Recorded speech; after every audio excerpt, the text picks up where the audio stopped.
Recording in progress.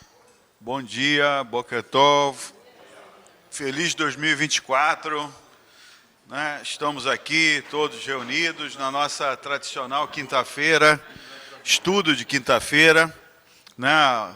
Foi muito bonita a tefilá, convoco a todos a participarem, realmente um momento de kavaná, um momento muito bacana, que quem puder vir, por favor, não deixe de vir. E, obviamente, aqui depois no estudo, tá? Bom, hoje a gente vai estar iniciando 2024, está iniciando Shemot, Êxodos, né? E estamos aqui, né? Shemot quer dizer nomes em hebraico. E hoje o nome de quem vai fazer o estudo é Hélio Koifman, tá? Hélio Koifman é um amigo, ele é um grande voluntário da comunidade, um grande ativista, né? Ele é conselheiro da área, conselheiro da Fierge, né? Tem um ditado que se conselho fosse bom, se cobrava, né? Uma coisa assim. Não era de graça. Mas tem um outro pensamento que eu li, o seguinte: quem não segue os conselhos de um sábio, está fazendo também uma grande burrada, porque os bons conselhos são para ser seguidos, né? Alguém já passou por aquilo, não precisa inventar a roda novamente, não é isso? Por isso que a gente lê a Haftarah, né? Os profetas. São os sábios, exatamente. Bom, mas assim, então, o Hélio está aqui com toda a alegria e toda, né, a boa vontade de fazer esse estudo para a gente de Shemot e que seja, né, uma manhã proveitosa para todos nós. E é isso. Vamos lá, Hélio, está contigo. Bom dia a todos. Para mim é realmente uma alegria estar aqui. Quando se fala em estudo, na verdade, eu quero compartilhar algumas coisas com vocês, mas com a expectativa de que a gente possa ouvir todo mundo, ou quase todo mundo, fazendo seus comentários. Agradeço aí ao como é que você se chama mesmo? Vitor. Ao Vitor pelo convite. Então, como o Vitor disse, a gente está começando um novo ano, a leitura de um novo livro da Torá, e esse mês também tem duas marcas importantes, três na verdade. No final de janeiro a gente tem o Ano Novo das Árvores, Tubiav, 27 de janeiro é o dia oficial da liberação do campo de Auschwitz, em 1945.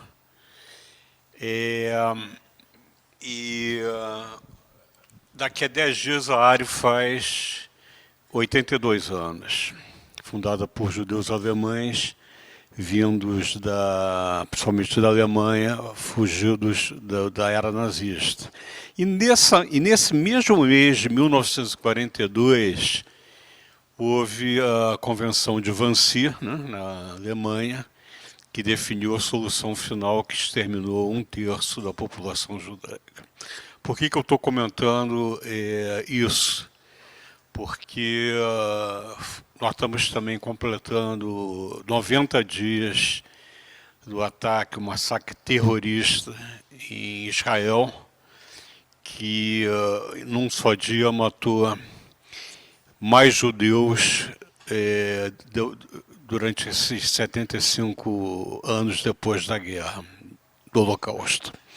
E uns 8 anos atrás, o antissemitismo já aumentava, e eu assisti uma palestra no CIB, não me lembro de quem, mas um comentário me marcou muito. Falou assim: olha, a gente viveu uma fase de tranquilidade durante 75 anos, com um nível de antissemitismo não alto, mas o antissemitismo é com a poeira, uma nuvem de poeira, que quando levanta, ele ocupa muitos espaços. E é a sensação que eu tenho e que muitos de nós temos, de que estamos vivendo, em decorrência também do que aconteceu no dia 7 de outubro e que afeta o mundo inteiro. Mas, então, a gente convive com isso, e eu acho que isso tem muito a ver com essa paraxá de hoje. Quer dizer, eu não conseguiria pensar num estudo da Torá sem estar conectado com isso no dia de hoje. Bem, entrando na Paraxá, nós terminamos semana passada a última Paraxá do livro de Bereshit, em que também se fala de Jacó, dos filhos, das bênçãos. Aquele era um outro momento em que Jacó estava consolidado no Egito, com posses, José tinha todas as honras. E os anos se passaram e essa paraxá chama Shemot justamente porque é a paraxá em que começa falando os nomes dos filhos de Jacó. E logo no primeiro parágrafo fala assim, e subiu no segundo parágrafo, que subiu ao Egito um faraó que não conheceu José. Quantos de nós, nas nossas vidas pessoais, quem já passou dos 40 anos, não passou situações individuais que podia estar numa empresa, ou numa organização, ou num país, e depois de tanta dedicação, vem alguém e não te conheceu e troca. Coisa mais comum de acontecer. E nós, como povo, vivemos isso todos esses séculos, né? Íamos para um lugar, éramos recebidos, ajudávamos a construção do local e vinha um novo governante e nos expulsava. E é interessante que cada vez que a gente lê o texto da Torá, a gente tem uma nova leitura. E dessa vez o que me chamou a atenção, essa frase é uma frase emblemática, né? Subiu ao Egito um faraó que não conheceu José, mas ela antecede dizendo os comentários dele, dizendo, olha, esse povo está crescendo, né? Quem sabe amanhã eles não se unem a outros povos e iniciam uma guerra aí contra nós, se levantam contra nós. A primeira coisa que eu pensei, quer dizer, um pensamento meu, é dessa questão que a gente está vivendo agora, é o progresso que Israel estava tendo em relação aos vínculos com os seus vizinhos, principalmente a Arábia Saudita. Pensei isso. Então, o livro de Shemot, ele começa dando o tom do que vai ser a civilização judaica espiritual.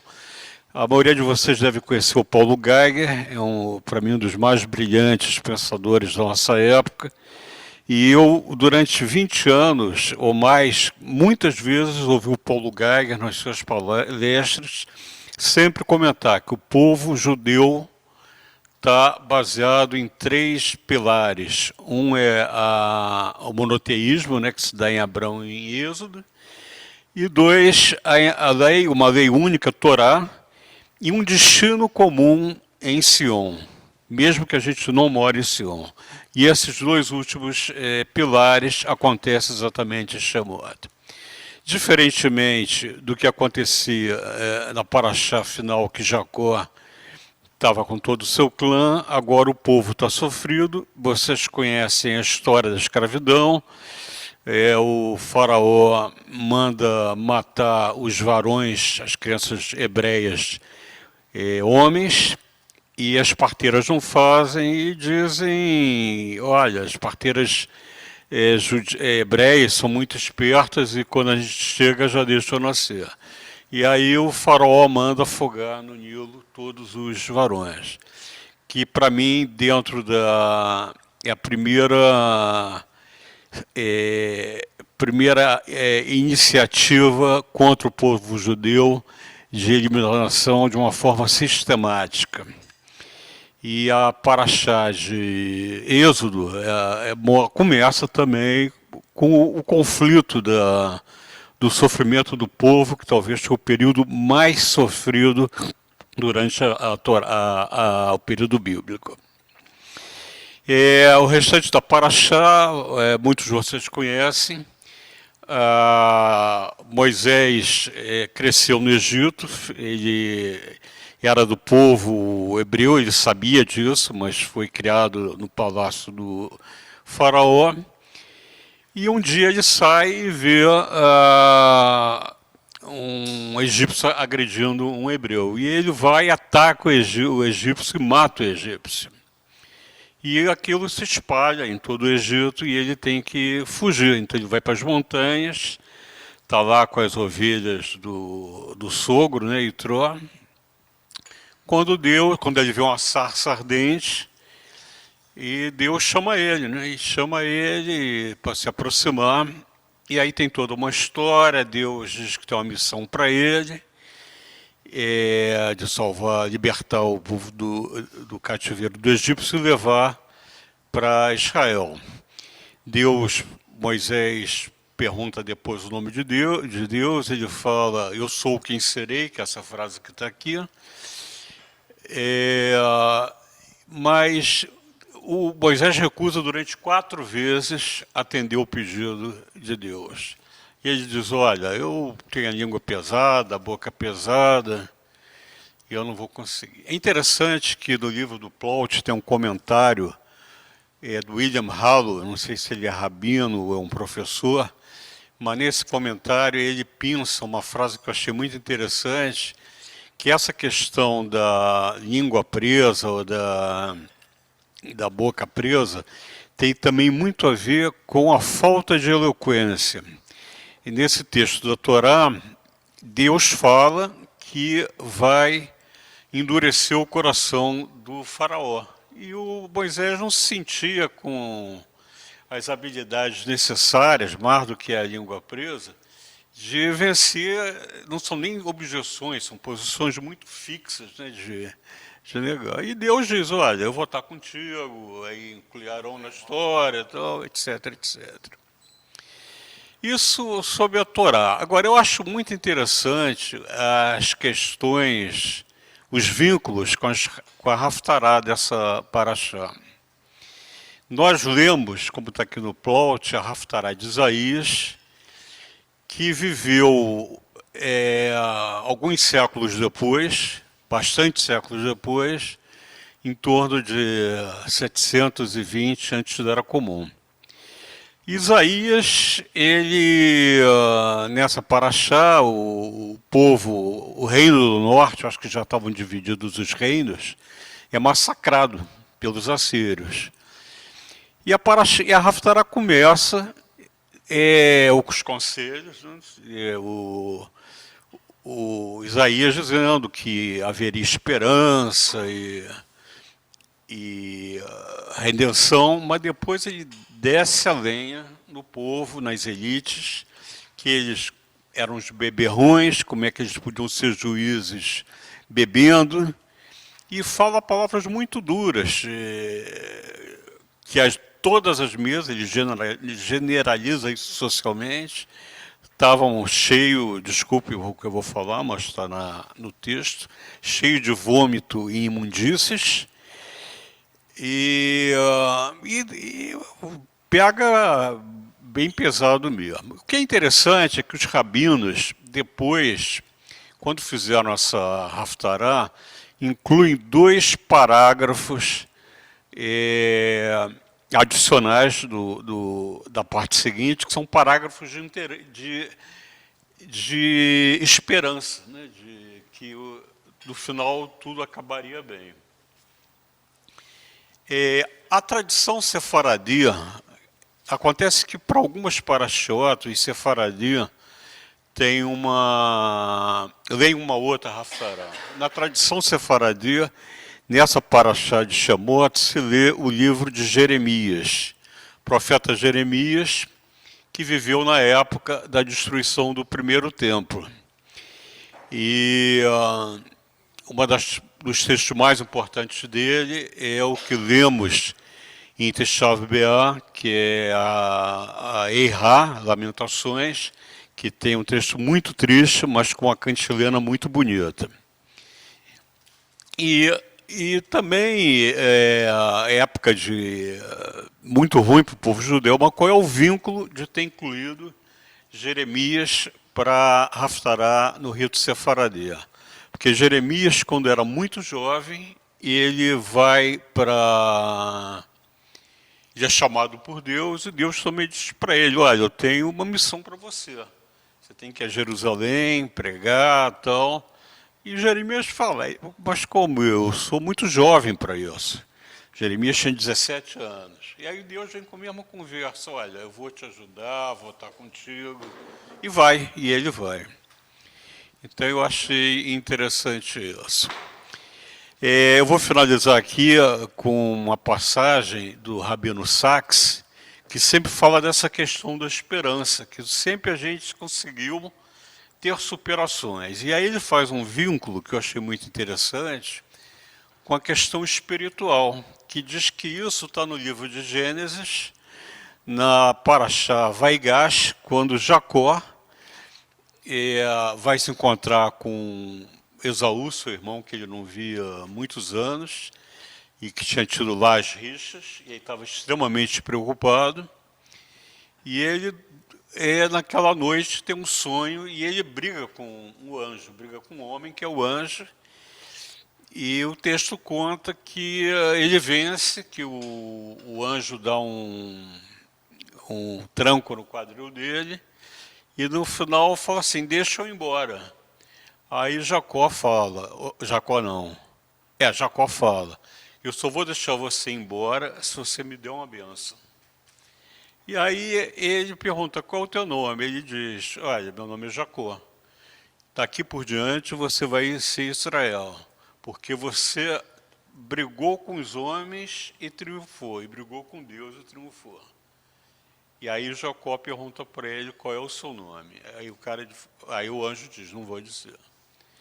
Então, o Rabino Sacks, Jonathan Sacks, nos traz nesse comentário essa visão de esperança, que a questão espiritual é extremamente importante para nós como povo. Nós vencemos a Inquisição, vencemos N situações muito difíceis, estamos num momento difícil e vamos vencer. Muito obrigado. Valeu, Hélio. Obrigado. Muito obrigado, Hélio. Obrigado por trazer, né, todos esses pensamentos e também trazer a Haftará para o estudo, quer dizer, realmente um cavalo especial que objetivo que a Janete sempre, né, pede há anos.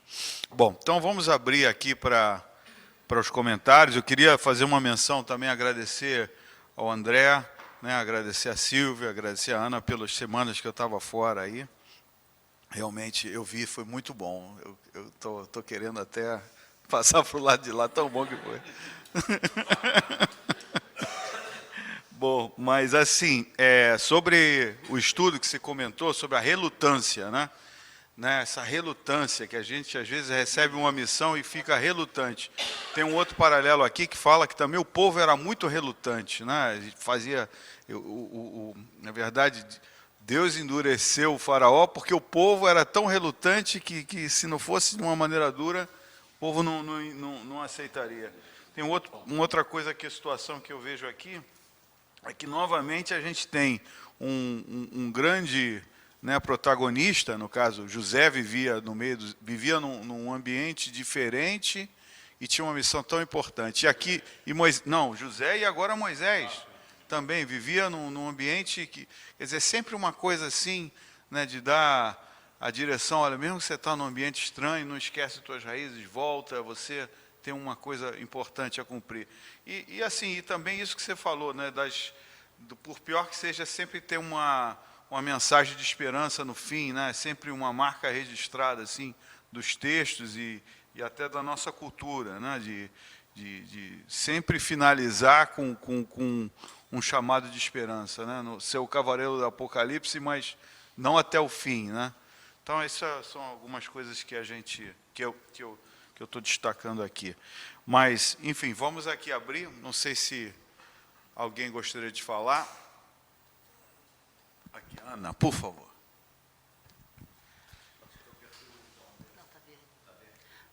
Bom dia a todos. Obrigado, Hélio, pelas suas reflexões. Não, eu queria destacar também... Oi? Eu queria destacar também um outro ponto que eu me lembro que, no passado, até quando eu eu fiz esse estudo é a questão das mulheres, no caso, né, das parteiras da Poá, né? O papel fundamental, né, em vários sentidos. Primeiro, por não ter aceito uma ordem, vamos dizer assim, superior, né? E outro, por estar ciente realmente do seu papel, porque elas ali elas tinham que assumir isso. Então, eu acho que, até para a gente pensar em termos de hoje, né, não só as questões das mulheres, mas a gente assumir realmente, às vezes, os lugares em que a gente está e que, ao assumir isso, ao tomar essa posição, a gente, quem sabe, até muda muitas das vezes parte de um curso, né? Então, é uma reflexão que eu trago aqui.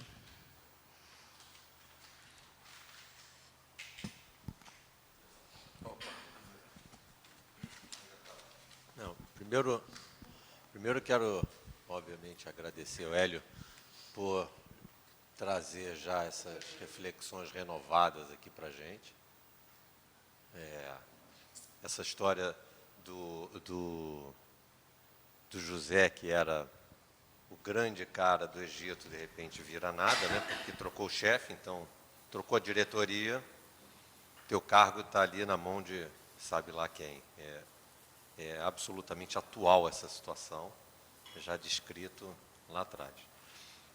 O que eu acho fascinante, porque essa paraxá tem N outros assuntos. E como sempre lembro o Raul, fala, é melhor a gente olhar 2 ou 3 coisas, porque para falar de tudo é muito complicado. Então, tem circuncisão, tem o Iê, Xeriê, tem um monte de coisas aqui.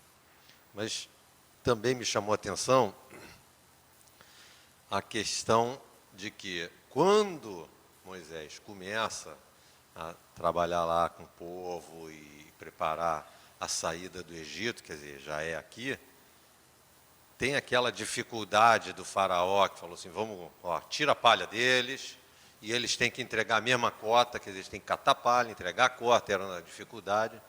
E aí aí começou já as primeiras perguntas, né? Por que você trouxe dificuldade para esse povo? Por que você me enviou? Então, aqui é o início dessa saga, onde o povo reclama com Moisés, Moisés negocia com Deus, o povo, aí Deus vai lá, explica tudo, Moisés negocia, e a gente vai agora passar por isso N outras vezes, e que também é uma situação absolutamente atual sobre, né, as dificuldades que a gente passa, que o povo judeu passa. Eu fico me pensando, quem seria o Moisés de hoje? Quem consegue dar uma palavrinha lá para cima e tentar trazer para o povo alguma coisa nesse mundo midiático carregado? É só uma viagem particular, entendeu? Mas me parece que às vezes a gente, nesse momento, precisa de um Moisés, nesse momento que a gente está passando aí, de mais uma vez dificuldade em relação a conexão com outros povos no planeta, enfim, do jeito que a gente está. É só isso, são viagens pessoais.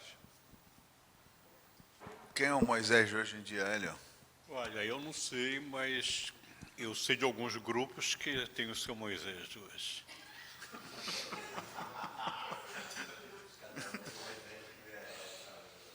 Tá, não, eu queria também, antes de, se alguém quiser entrar, eu queria só colocar aqui, tem uma coisa também muito interessante, que na Paraxá, mais ou menos, existe um incentivo para você, quando estiver sendo demitido, aqui no caso, indo embora, né, você despojar o teu patrão, você pegar a tua indenização sem nenhuma pena, né? Interessante isso também, né? Eu vou fazer uma confidência aqui do Germano, há uns 30, 40 anos atrás. O Germano... Não, mas eu guardei, vou entregar. O Germano conversando, questões de emprego, inclusive ele me ajudou numa época muito profissionalmente. Ele falou assim, eu era muito mais jovem, ele era um pouco mais velho, ele falou assim, olha, no meu trabalho, todas as minhas coisas estão numa gaveta, porque se eu precisar sair, é muito rápido de arrumar tudo. Lembra disso, Germano?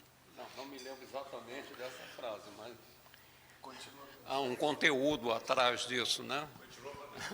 O conteúdo seria um pouco diferente. Você tem que ter a mala pronta, que vai ter um momento que você vai ter que sair. É uma tradição que eu trouxe dos meus pais e realmente me marcou muito. essa questão de segurança que você está bem é meio relativo. Bom, deixa eu aproveitar esse... Posso fazer um pequeno comentário aí da sua fala? Claro. Eu vou colocar um estudo que o Raul fez há muito tempo atrás, mas é interessante que a gente vai sempre encontrando caminhos novos, mas algumas coisas elas vão ficando e não mudam. O comentário que o Raul fez naquela época foi comentando sobre o faraó, criando uma relação entre ingratidão e opressão. A gratidão exige, em primeiro lugar, o reconhecimento do valor do outro. Você é grato porque alguém fez algo por você, ou por alguém que você gosta, ou pela humanidade. Você é grato a um artista por ele ter criado algo belo. Você é grato a um cientista por preservar e facilitar nossa existência. A gratidão sempre inclui um outro. Já a ingratidão é o oposto.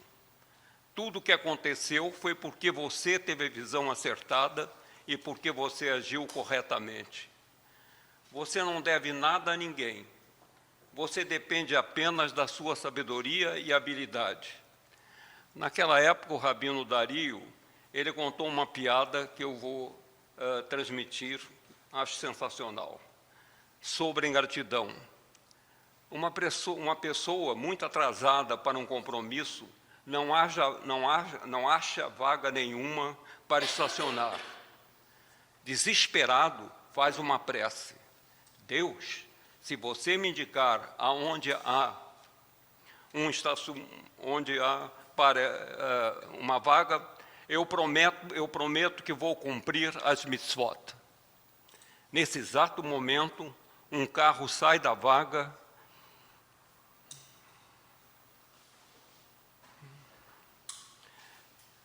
abrindo uma vaga providencial para o nosso amigo. Ele imediatamente estaciona seu carro, olha para o alto e diz: a minha promessa fica à próxima oportunidade, já que esta vaga eu achei sozinho. Valeu, Germano. Olha, vamos passar aqui para o Raul, que está em Tel Aviv, não é isso, Raul? Pô, Tudo bem aí? tudo bem. Aqui tem uma nova marca de arroz em todos os lugares. Unidos venceremos, unidos venceremos, unidos venceremos. O pessoal faz muito arroz de torcida, porque eu entendi a situação política. Mas o que eu queria... Gostei muito do que o Eric falou, da história dos tempos difíceis que a gente sempre passa por eles. Né? A gente realmente está num tempo muito difícil. Essa história do unidos venceremos, evidentemente, é trágica. A gente sempre passa, mas o que aquela paraxá de Vai-Gash fala é que você passa, mas você não passa incólume.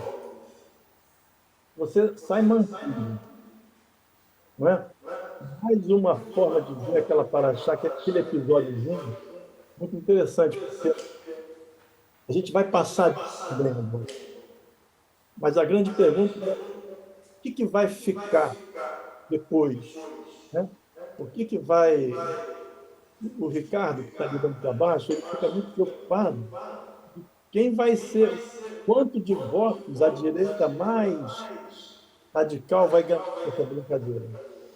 Eu acho que não tem nada a se preocupar com isso. O que vai acontecer com a gente, com Israel, com o povo judeu, depois dessa demonstração claríssima para o povo judeu de que o antissemitismo está na moda de novo, total, aquilo que a gente teve lá, os 70 anos que a gente teve depois da Segunda Guerra, acabaram.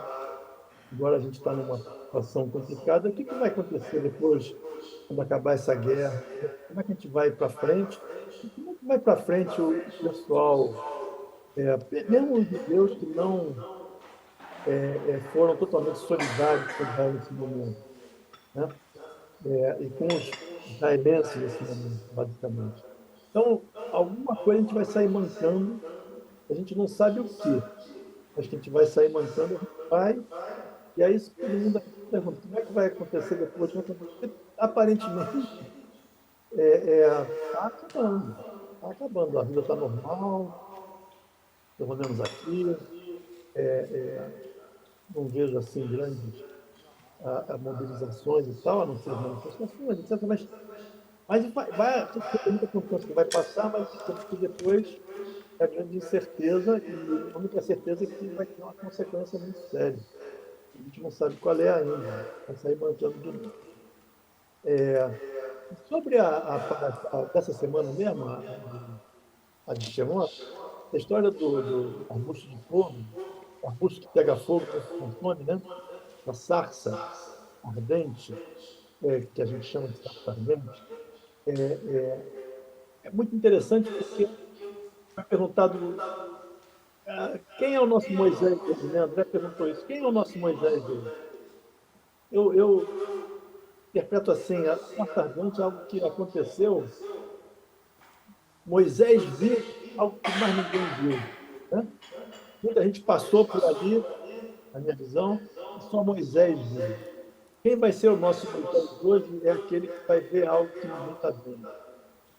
Tá certo? É esse que vai ser. A gente não sabe quem vai ser. Mas é sempre assim. Alguém está vendo algo que as pessoas normalmente não estão vendo. Então é um momento de muita instabilidade nesse aspecto. Né?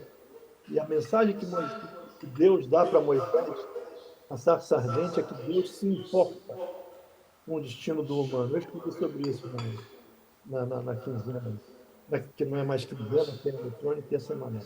Mas Deus se importa com o destino dos homens. É a grande diferencial da visão de Deus naquela época, da Idade do Bronze para hoje. Os deuses antes não se importavam com as pessoas, você pedia para Deus coisas, e Deus então dava, mas ele não se importava se você não pedisse. E aqui não. Aqui não. Aqui Deus vê o sofrimento de Deus e Deus fala para Moisés: eu vi o sofrimento, vou fazer uma. Né? Ele se importa. Então, essa é uma visão judaica muito, muito revolucionária, e depois o mundo inteiro adotou, a gente não consegue mais ver ela como revolucionária, mas é muito bonito. Essa passagem desse nevoeiro, da taça ardente, algo absolutamente fenomenal, por isso que eu acho que a sinagoga que a gente está aí, eu estou virtualmente, essa mensagem é tão única, nunca vi ela em nenhuma sinagoga. E é tão interessante porque ela realmente é de um momento de inflexão da humanidade muito grande. Deus se importa. Né? Algo que só o judaísmo inventa. É isso. Fico com vocês, meus irmãos, meus amigos todos e tal, e que eu continue podendo participar. Obrigado. Muito bom, Raul. Vou passar a palavra para o Ricardo, depois para o Rabino Sérgio, e eu fico assim com essa dúvida, se Moisés viu ou ele foi, o contexto forçou ele a ver, né? Porque essa relutância, quer dizer, eu fiquei com essa dúvida agora, tá, Raul? Você falou assim com muita clareza que ele viu, mas na verdade, até ele ver alguma coisa foi uma coisa, ele não queria enxergar nada, ele foi forçado a ver. Por quê? Ele fala que ele viu. Não fala que Deus chamou, ei, vem cá. Tá, Moisés tudo bem. viu, Ele ficou viu curioso. O que é isso que eu estou vendo? E aí o meu pai disse, mas ninguém está vendo. O que é isso que eu estou vendo? Que a galerinha que passou. Pensa bem. Não, é que na verdade eu estava bem. falando do ver a oportunidade ou a necessidade da liderança e que Não. ele não queria aceitar. Não. De primeira. Estou falando do milagre. Né? Eu acho que é interessantíssima a análise do milagre como literatura. Né? Eu, no meu comentário, eu dou uma explicação para esse milagre como literatura. Como interpretar esse milagre que não é um milagre. É uma visão literária muito bonita que o tempo parou. Agora, outra coisa que você pode perceber ali também, literariamente, é que ele viu. Se a sarça pegava fogo e não se consumia, ela estava lá para sempre. hace mucho. Muita gente passou lá e não viu. Ele viu. Tá bom. Né? Ele percebeu algo que outras pessoas passaram e não perceberam. Esse é o nosso líder. Esse é o líder que a gente precisa. Alguém que vê além do que todo mundo vê. Quer dizer, ficar falando hoje, agora voltando aqui rapidamente para hoje, ficar falando, a solução é 2 estados, 3 estados, 1 estado. Isso já foi visto. A solução é algo que ninguém está vendo ainda. Compreendido, Raul. Ricardo, por favor. Bom, algumas semanas atrás eu cheguei a comentar, né, que o ferimento de Yaakov na coxa fazia com que ele mancasse e, consequentemente, ele não pudesse fazer desvios. Ele tinha que andar em linha reta, ele tinha que buscar o caminho mais curto, porque ele tinha dificuldade de andar. Uma pessoa que tem dificuldade de andar procura o caminho mais reto. De certa forma, Moshe é um herdeiro dessa situação. Quando ele manifesta a sua dificuldade de fala, ele está dizendo exatamente a mesma coisa. Ele também está se expressando de uma forma que indica que ele não consegue falar de uma forma mais palatável ou mais compreensível. Ele alcançou um determinado estágio de compreensão das coisas, né? Viu o que outros não viram, como o Raul acabou de dizer, mas aquilo que ele viu, ele não se sente capaz de expressar, ele não se sente capaz de transmitir. E para isso é necessário que ele tenha o apoio de Aaron, que é quem vai falar por ele, né? Isso só deixa de acontecer no final da nossa história, né, da Torá, no livro do Dvarim, quando Moshe se expressa diretamente, sem a intervenção de Aaron, que já tinha falecido. Tem um aspecto que eu acho que é bem válido da gente refletir, que de alguma forma se conecta com isso, que é o momento em que Moshe se rebela, né, contra o regime de opressão, matando um feitor que castiga um escravo, que castiga um trabalhador. E isso é retratado de uma forma identitária, ou seja, Moshe se identifica com aquele, né, do seu povo que está sendo maltratado e não quer permitir que esse maltrato se perpetue e continue. E eu fico pensando se isso seria suficiente para que ele fosse alçado a essa missão, ou que ele que fosse validada a posição dele como líder que vê o que os outros não veem. E eu acho que não, porque a nossa proximidade com o outro, a nossa identidade, né, a nossa projeção sobre o outro, é a parte mais simples da nossa capacidade de empatia. O difícil é a gente empatizar com aquele com o qual a gente não tem nenhuma vinculação, com o qual a gente não tem nenhuma ligação. E eu fico pensando se não houve aí mais 2 estágios de sentimentos e de percepções que Moshe precisaria ter tido naquele momento, que não faz parte do texto, mas que a gente pode entender dessa forma, que vão além da empatia com aquele com o qual ele se identifica. Primeiro, a identificação a partir daquela parcela com a qual se tem identidade com o todo. Ou seja, a partir de alguém que está sendo injustamente punido com todos aqueles que estão, de alguma forma, sendo injustamente punidos. E existe um segundo momento também de sublevação em relação à realidade, que é perceber como que alguém de um povo tão sofisticado quanto os egípcios eram, e eles eram um povo muito sofisticado, por suas construções, pelo seu modelo hierárquico, até mesmo pela sua conformação religiosa, eles tinham um povo de muita sofisticação, como alguém de um povo com tanta sabedoria podia ser tão cruel, podia ser tão não empático. Eu acho que isso também faz parte dessa formação que levou a Moshe à posição de liderança e de inspiração que foi trazida até os dias de hoje. Então, acho que vale a pena a gente tentar complementar o texto com essa visão mais ampla do sentimento que Moshe teve, que o impulsionou para aquela atitude e que levou mais adiante ele a enxergar coisas que ninguém mais via.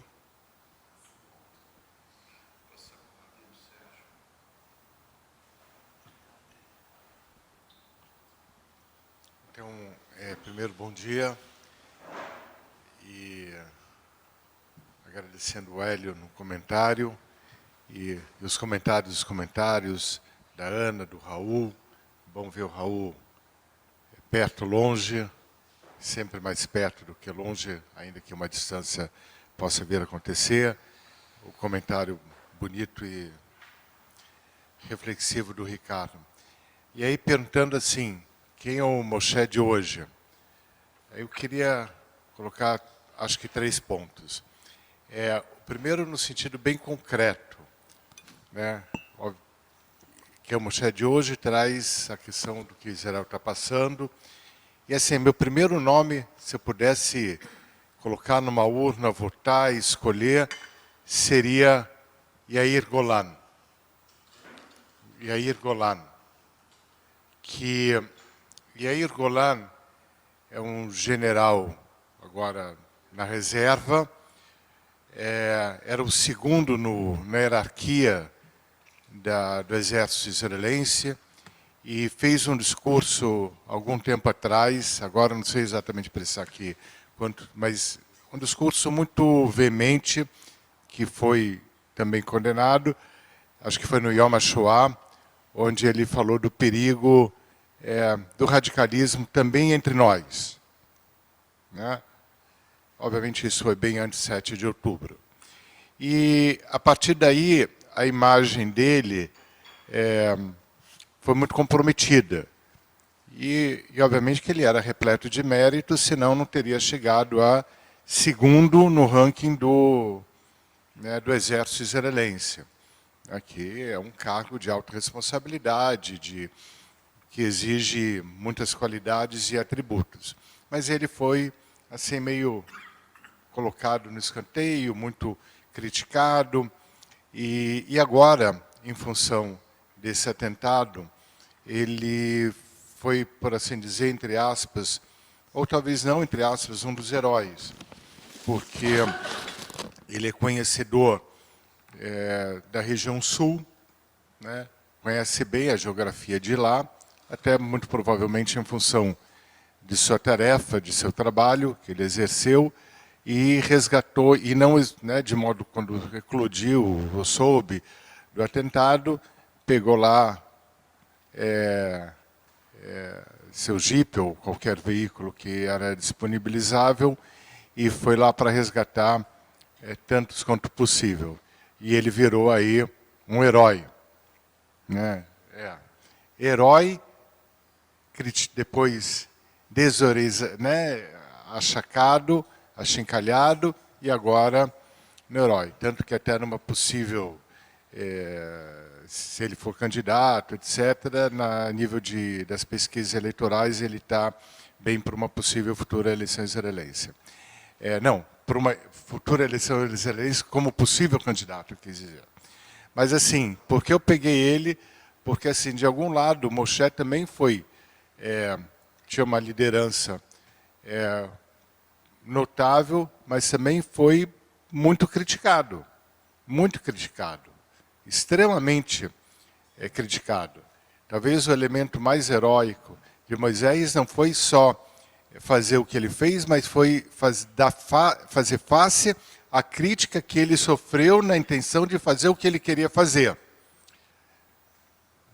E aí depois, então, a gente diz que Moshe foi Moshe. Mas ele só virou Moshe depois de ele fazer face a todas aquelas críticas que ele sofreu. E aí eu não estou me referindo aos desafios que ele enfrentou junto ao faraó, nem aos desafios internos que ele teve. Será que eu sou apto, não sou apto, etc., para ser esse líder? Mas é o desafio que ele enfrentou na contestação à sua própria liderança. Se ele via o que ninguém via, quantos criticavam ele estar atentando ao que ele via. Né? Então, esse é um primeiro ponto. O segundo ponto, então, decorre disso. Quem era o Moshe na época de Moshe? Hoje a gente fala, quem é o Moshe? No sentido, quem é o líder que seria capaz de nos levar para uma situação melhor e mais plena? Ou quem são os líderes? Né? Quem são os Moshim? Sei lá, inventei o plural aqui. Né? Mas na época, dado a crítica que Moisés sofreu, dados os desafios que ele passou, alguém poderia ter dito assim, quem é o nosso líder atual? Porque ele, Moshe, para muitos não era visto como líder. Então a gente vai construindo muitas vezes no futuro, né, um mito daquele líder que ele foi, mas no presente ele não era o líder que a gente atribui ele ter sido hoje. Não sei se eu me fiz claro no pensamento.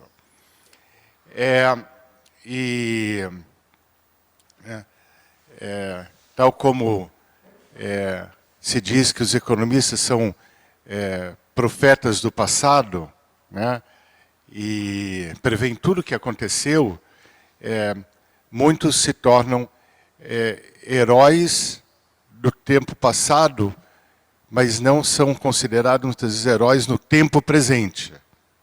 Heróis ou líderes ou etc. Capazes. E terceiro ponto, Moshe, né, quem é o Moshe de hoje, a grandeza de Moshe também tem a falibilidade de Moshe.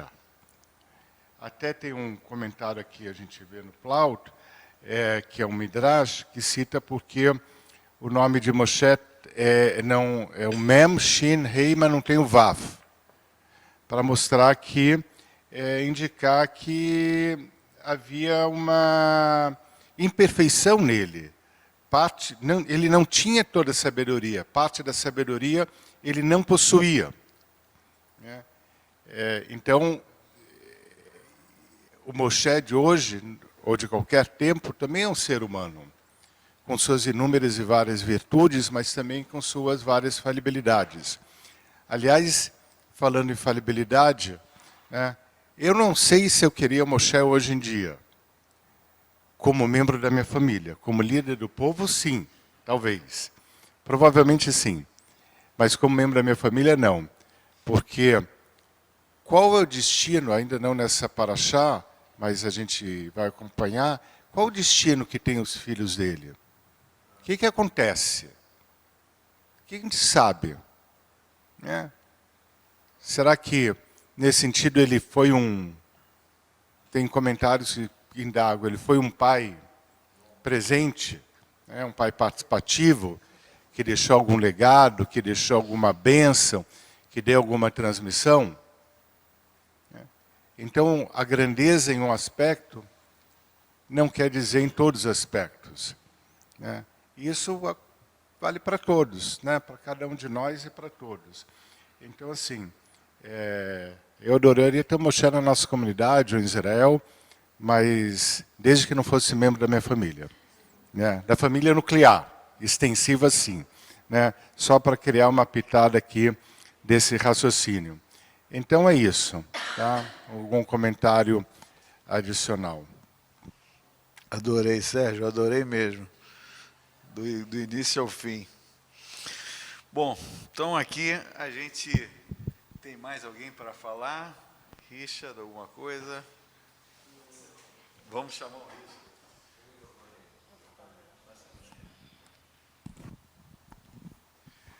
Richard. Bom dia, muito obrigado, sua contribuição foi muito boa, eu fiquei pensando em muitas coisas, assim. Eu li a Paraxá ontem à noite, e aí eu queria compartilhar aqui umas coisas engraçadas, porque eu fiquei lendo, e conforme eu ia lendo, eu ia lembrando de coisas que foram produzidas a partir dessa história. Né? Então, o filme Príncipe do Egito, né? E fiquei lembrando aquela canção lá dos hebreus no período da escravidão e tal. Lembrei também de muitas músicas que são cantadas em Pêssar, né? Ou seja, como o quão importante e o quão interessante é, né, o nosso povo que tem a capacidade e entende a importância, né, de se fazer entender sobre esse período que está na memória, né?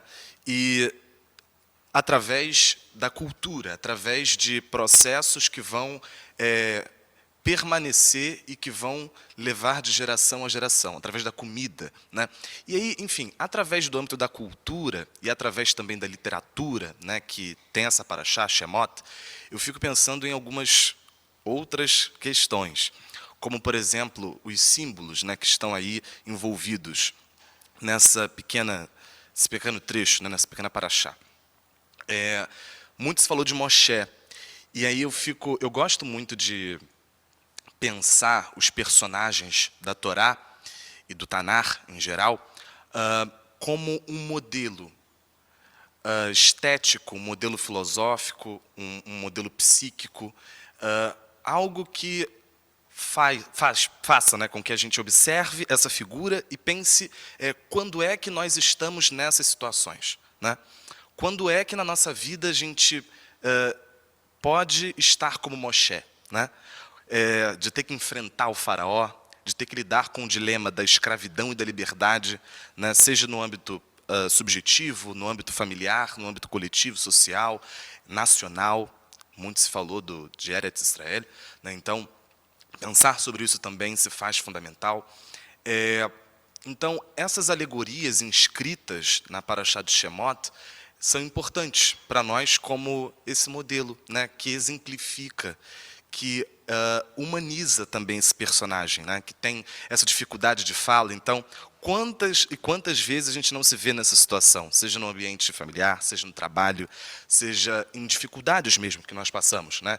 E aí a gente se vê preso e fala, meu Deus, eu não sou capaz, eu não consigo, acho que eu vou desistir disso.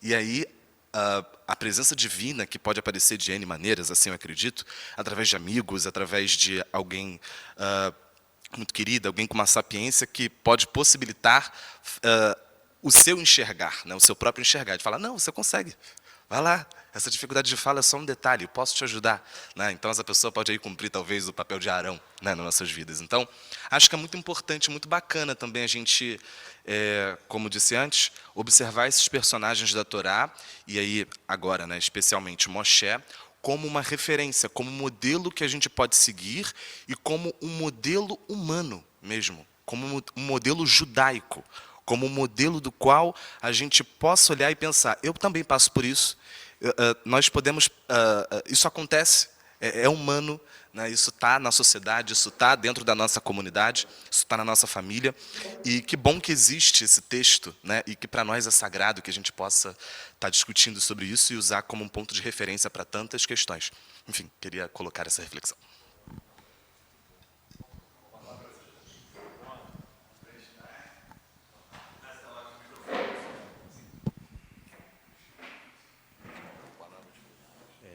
Não, eu queria só fazer um complemento, isso que o Richard falou.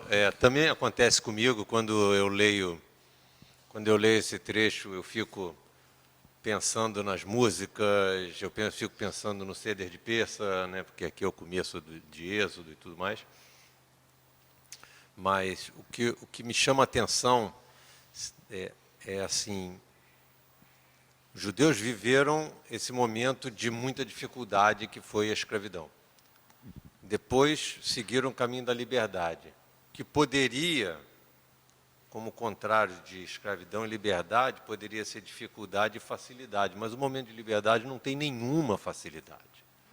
O momento de liberdade tem muitas dificuldades que a gente vai destrinchar aqui ao longo de Êxodo. Então, trazendo realmente mais para a nossa era, quando terminou o Holocausto, não teve nenhuma facilidade. Tinha muita dificuldade, muitos problemas, todos os problemas no Holocausto. Depois que acabou o Holocausto, aqueles problemas acabaram, mas outros surgiram. Então, eu queria só reforçar que a liberdade não significa facilidade. A liberdade tem muita dificuldade na liberdade, e que a gente tem que superar. E que mais ainda, como o Hélio mencionou, 90 dias agora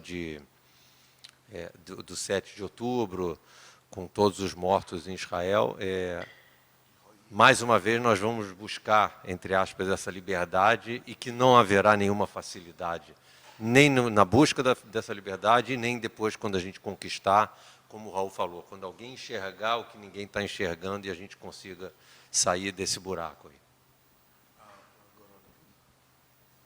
Também só complementando o que eu tinha falado antes, e talvez mudando um pouquinho a questão de que Moshe viu o que outros não viram, na verdade, aproximando desse evento da sarça ardente, do que eu mencionei antes em relação ao soldado egípcio, talvez a diferença de Moshe tenha sido o impulso de se relacionar com algo que talvez outras pessoas não tivessem, ou seja, a sua incapacidade de ignorar eventos à sua volta. Ele podia ter feito de conta que não viu, tanto a sarça ardente quanto o soldado maltratando um judeu. Ele podia fazer de conta que não viu. Quantas outras pessoas estavam ali à volta? Né? Como o Raul mencionou, quantas outras pessoas talvez tivessem passado por ali, já que era um evento permanente? Né? Mas ele não podia fazer de conta que não viu. E, nesse sentido, de fato, ele é um exemplo para a gente. Né? É uma imagem que a gente precisa guardar. A gente precisa se relacionar com aquilo que está à nossa volta. A gente não pode ser indiferente àquilo que nos cerca. Que maravilha. Olha, eu em especial gostei demais do estudo hoje, aprendi um bocado mesmo, muito bom mesmo, todos os comentários, e assim, pelo horário, não sei se eu vou estar passando por cima de alguém, peço desculpa, mas vamos tentar finalizar aqui com as palavras finais do Hélio.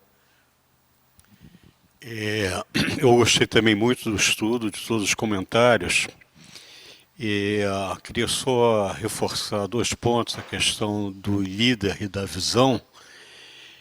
O líder diferencia do dirigente ou do administrador justamente por ter a visão, mas não só ter a visão, mas a capacidade de implementar essa visão, que tem muito a ver com o que o Ricardo estava colocando.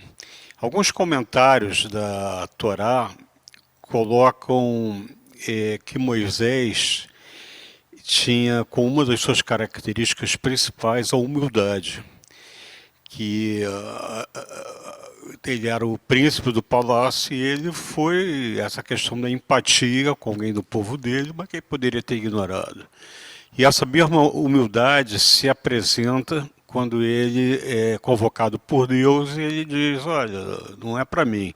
E é interessante que mais à frente, lá na frente mesmo, no livro de Números, em algum momento, eu não sabia dizer em qual versículo isso, Moisés reclama de novo com Deus. Você me colocou numa missão que eu não queria, etc, etc. Mas ele cumpriu. Então eu acho que esse é um comentário aí final. Eu tinha mais alguma coisa, mas eu esqueci, não tem problema. Foi ótimo, muito obrigado. Tá bom.